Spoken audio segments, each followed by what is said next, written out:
Good morning from Panhandle Outdoors with Winston Chester. Panhandle Outdoors, your source for fishing, hunting, and information for folks who enjoy the great outdoors.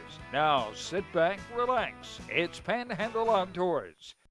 Good morning and welcome to Panhandle Outdoors. I'm Bill Allen. I'm sitting in for Winston Chester this morning, who is most likely pompano fishing on the Cape. I want to say good luck and hello to him this morning. We have a great show lined up for you with some breaking news that you're going to want to hear about, and a couple of outstanding guests. I have to say that because they come in here for free. But okay, let's get to the weather brought to us by Haney Technical Center. Today, a high of 79 with a low of 63, and we're looking at a 60% chance of rain. So you know how it is. You have to stick your head out the window to find out if it's raining or not. Let's look over, and this weekend, it's going to be a low in the 40s. So, you know, it's not over yet, folks, but we have been enjoying some great weather, and this water conditions are fantastic. About 68 right now. It's gone up quite a bit. You know, this may slow it down a little bit, but there's a lot of stuff starting to happen. Let's go over and look at our river readings at Apalachicola this morning. Is at 8.5 feet and falling, and my assistant over here is struggling. But it's 8.5 feet and falling.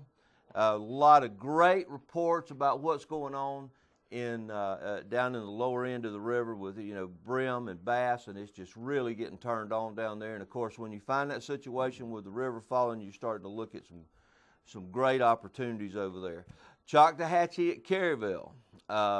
Had a little bump there, and it's at 7.9 feet, kind of crested, and it's starting to fall off, and that's also good news for over there. We're going to go ahead and take this first break, and then we're going to come right back with a couple of special guests.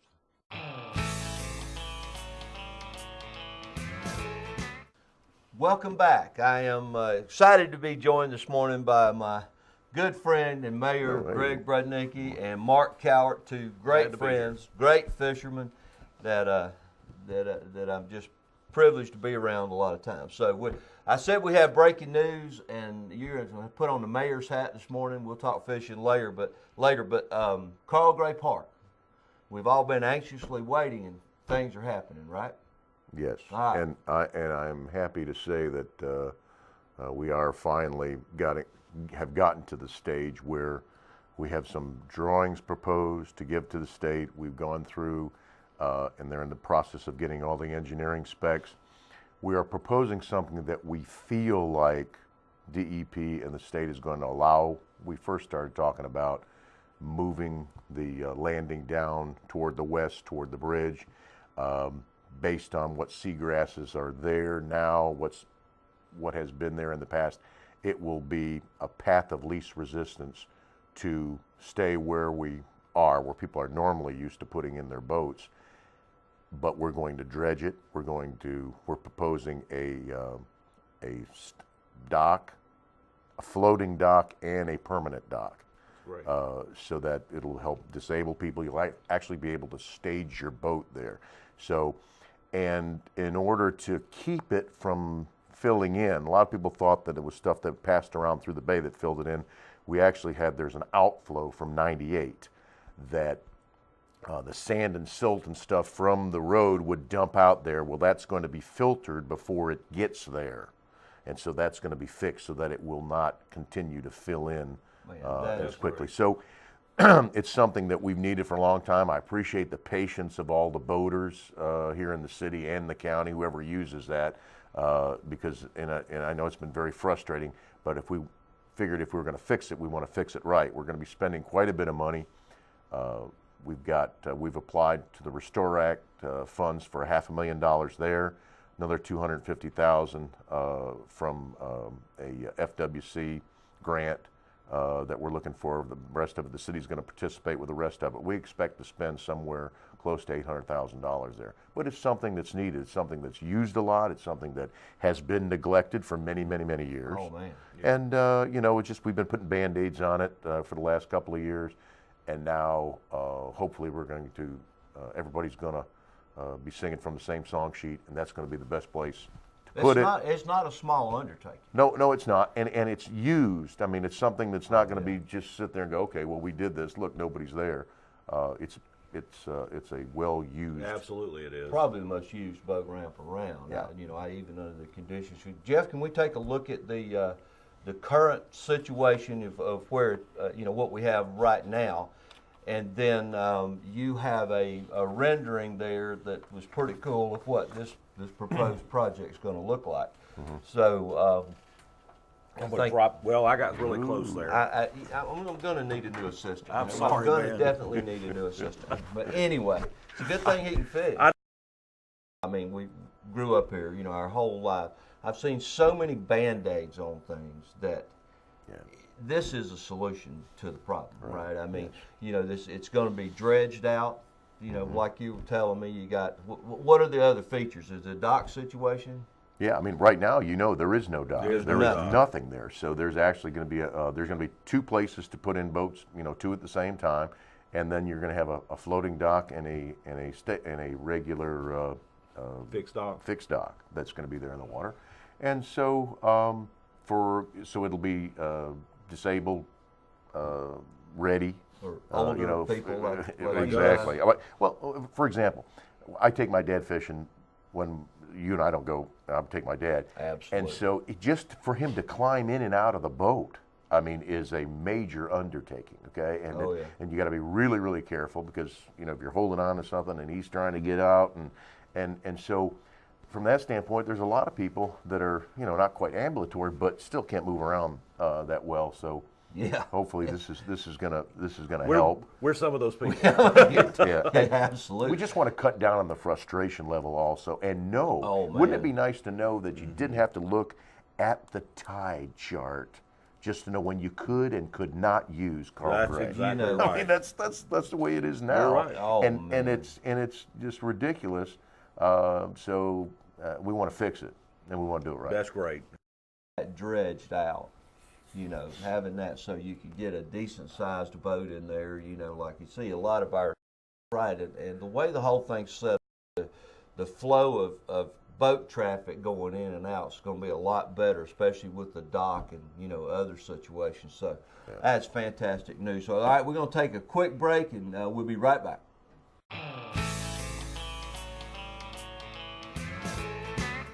Welcome back. We're obviously having a real good time here, but just in closing, though, you guys really took your time, and we appreciate the fact that it's going to be fixed, Absolutely, done right. And done right, I mean, it's really going to benefit a lot of people in this county, and also people, visiting down here. But just what I was getting to at the end was when it's going to improve the flow of people coming in and out of there, and unloading stuff, and hopefully they'll get the idea that you don't do everything right. You can do it. Right. We've talked about it 100 times. I've said this many times to Winston. I don't know if I ever said it to Greg or not, but we've talked about it. You go to South Walton County and look at those few boat ramps they have. Everything's there. Those people come in town, they can launch their boat. They can do everything there. It's comfortable. It feels safe. It's easy to use. A lot of our ramps, Pretty Bayou's a great ramp. To have this here will absolutely set the mark now and say this is the best ramp if you're going to launch a boat up within 50 miles of here. No question. And the fishing is so much better here. You're not kidding. You're not kidding. How many guys run all the way across from? Hey, there's a reason all these redfish tours come to West Bay, come to St. Andrews Bay. All right. Speaking of fishing, let's look at the Mark Callert peak fishing times today. It is 5:13 a.m. to 7:13 a.m., just about perfect, and also this afternoon 4:43 p.m. to 6:43 p.m. And I think we'd all agree those times are pretty much right on the mark. Yeah, they're still light as you can catch fish and see at the same time. Thank goodness. Thank goodness. Thanks for changing the time, by the way. Anyway, all right, so a lot going on. There's a lot going on. I know you've been out a bunch for looking for everything, and it's been a little bit tough. And you've spent a lot of time on the water. Here's some redfish, but I mean the trout fish has still been really difficult, right? Poor. support. I mean, I have some not been support on a from lot. Everybody. But the times that I've been, it's been extremely tough. And everyone you speak to, they It's struggle to catch all the any same. quality. If you catch a trout, there's no quality trout. It doesn't seem to be. I don't know where they are. They didn't really go up in, from what I've heard, they weren't up in mass numbers in the steam plant this year in the canal. No. We, you talked to, was it Paul? Yeah, Casto, Paul guy Casto who and trout Lee fishing Jarman a went in lot. there. Very good, both of them, very good fishermen, and they went up there the day that it opened back up, and even with live bait, it was pretty slow. There was a lot of boats that had gotten in there, but it wasn't impressive at all, and should have been. I think the only thing people have been catching now, the bite has been on, is with sheephead. In the past. Oh and stuff. man, A lot of yeah, sheephead. there's been a ton of sheephead being caught, and that's not hard to find. Just look for all the boats in the pass and try to stay out of the way. But water's warming up now. There's things going on, and I want to talk a little bit in this first segment just about boats. Now I know both of you have just had annual services done on your boat, and I just got mine back, and they found a couple of things that I wasn't aware of. But it's really important to, whether you use the boat all year like we do, or you winterize it and you're coming out now. I mean, there's a lot of things that an annual service will take care of. The less you use it, the more you got to keep it serviced. Absolutely. Yeah, I I mean, agree. if you only ran your car once a week, believe me, it'd be in the shop all the time. Yes, it was. True. Every day, those things, those seals have to get wet, and they can't, stuff will dry out, and you got to put mileage on them, just like you do a vehicle. Otherwise, you're going to have problems. Right. When you got the oil change, if that's the kind of boat you have, the lower unit, like I said, the seals and plugs, and have a tune-up, and just a general inspection of the boat. Is there anything that you guys ask them to look for in particular when they're doing it? It's easy to do a compression check too. You could have a cylinder that's going bad, possibly. That's a good point. Compression checks are pretty easy, but maintenance, like you say, the fluids and stuff, and if you got hydraulic lift, make sure the fluid's okay in that. Check your lines, because sometimes people will, when they go to pick their motor up and stuff, you may be crimping. Absolutely. When you do it and not even look at it, and then all of a sudden you've created a weak spot. And when that goes out, you got problems. you're done. You bet, Been there. that thing's sitting there. It's Been gonna be there, like that all the done way that. home. Been Well, there, done that. Anything? one of the things that kind of hit home with us just recently is that, especially if you have power poles, anything like that, your trolling motor, any of those items, you need to make sure that you're rinsing down. For example, on the power pole, the pumps that have the Monster C wireless remote. You need to, when you're washing your boat down, open that compartment and spray all that down, because that corrosion can get on top of that. We just had that happen where a pole just went down. We couldn't figure out why it kept going down. The corrosion had got up there and set in, and that the salt had dried, and now telling you. So, but a lot of little things, it's what you can't see is what you need to make sure is taken care of. That's really the facts. Agreed. Speaking of trolling motors, you should also kind of check that nut on there, shouldn't you, Mayor? Yeah, that's pretty amazing. Spin the prop off. We were down at Appalachia in the wintertime, like we do a lot. This has been what, 4 or 5 years ago? Yeah. And fortunately, it was at the end of the day, end of the tide, and I have never had this happen. You sound like you might have. Hey, we're out there moving from one place, crossing the river, moving from one place to another, and all of a sudden there's just this noise. We're not going anywhere. And Greg pulls it up, and we have no prop on the trolling motor. But now that's that nut on there, a lot of times that could be a forgivable nut, right? I mean, right? you It's got. Yeah, it's something had to happen for that to really have occurred. Yeah, it's the first for us. I couldn't figure out if it was because the water was moving so much the other way and we were spinning it one way. I don't know what loosened it up. I've never had that happen before. You know, a lot of people, it's a good thing to check. Yeah, it is. Another thing too, speaking of trolling motors, is that with so much braid being used now versus mono, you need to every 3 or 4 months, if not sooner, pull your prop off to see if you have braid wrapped inside that prop. That stuff because will that will cut. go through the seal.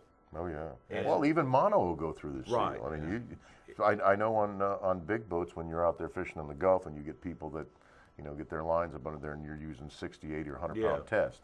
I mean, that's goat rope. That Yeah, stuff. I mean, it'll absolutely. cut through anything. When Right. so Back in the I early agree. days, I've dove off many times going under there cutting Cut that it stuff out. off. Absolutely.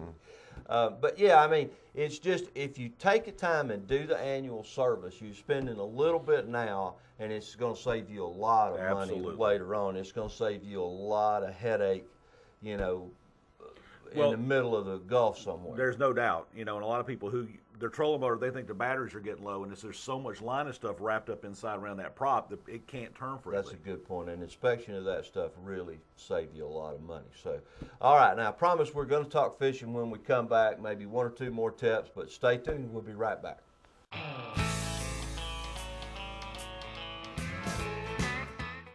All right, welcome back. Let's go ahead and start with our tide charts today, brought to us by Kent Forest Lawn. Mr. Brudnicki here. We are looking at high today of 2:59 p.m.